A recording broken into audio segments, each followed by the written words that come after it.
Hello दोस्तों, welcome back to my Anjali tech. आज की इस वीडियो में आपको बताने वाला हूँ कि इंडियन पोस्ट ऑफिस का फॉर्म का करेक्शन कैसे करते हैं। चलिए सबसे पहले अपने ऑफिशियल वेबसाइट को ओपन कर लेते हैं। ओपन करने के बाद अपनी आईडी और पासवर्ड को डाल करके लॉगिन करते हैं। फॉर्म में name, date of birth, address, category, gender, mobile number या कोई और डिटेल्स गलत भर दिया गया है तो ये वीडियो लास्ट तक जरूर देखिएगा। दोस्तों सबसे पहले आपको ये जानना जरूरी होता है, करेक्शन तभी होता है जब करेक्शन विंडो ओपन होती है। विंडो बंद होने के बाद कोई भी करेक्शन नहीं हो सकता।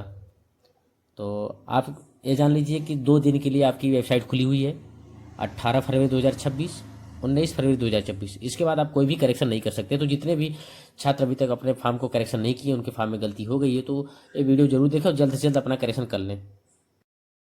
चलिए मैं अपना आईडी और पासवर्ड डालने के बाद लॉगिन करते हैं। लॉगिन करने के बाद हमारे मोबाइल नंबर पर एक ओटीपी चली जाएगी, उसको यहाँ पर डाल करके वेरीफाई कर लेते हैं।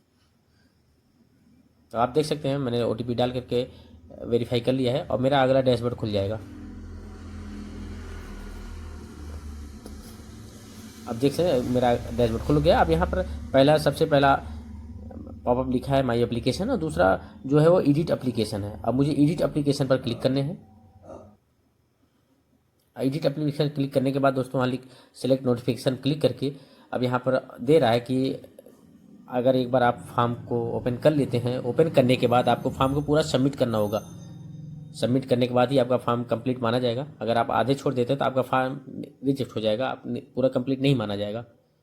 तो चलिए हम इसको यस करके प्रोसीड बटन पर क्लिक करते हैं। क्लिक करने के बाद आप देख सकते हैं personal details, education details, post preference सब एक साइड से आ गया है। तो नीचे आएंगे, अब जो भी करेक्शन आपको करना है उसको आप ध्यानपूर्वक देख लीजिए। देखने के बाद आपको नीचे आना है, एडिट एप्लीकेशन दिख रहा है, एडिट पर क्लिक करेंगे। अगर आपको यहाँ पर पर्सनल डिटेल में कोई करेक्शन है तो वहाँ एडिट पर क्लिक करेंगे।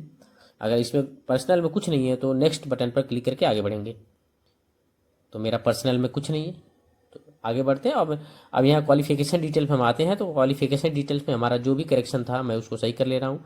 मैंने अगर अपना ये जो नंबर है, कितना नंबर मैंने पाया था मार्क्स में, तो कोई भी त्रुटि किया है तो उसको मैं सही कर लेता हूँ। तो दोस्तों मैं आपको लाइव करके दिखा रहा हूँ, मैं इसको त्रुटि को सही कर रहा हूँ। सही करने के बाद मुझे यहाँ नेक्स्ट बटन पर क्लिक करने हैं।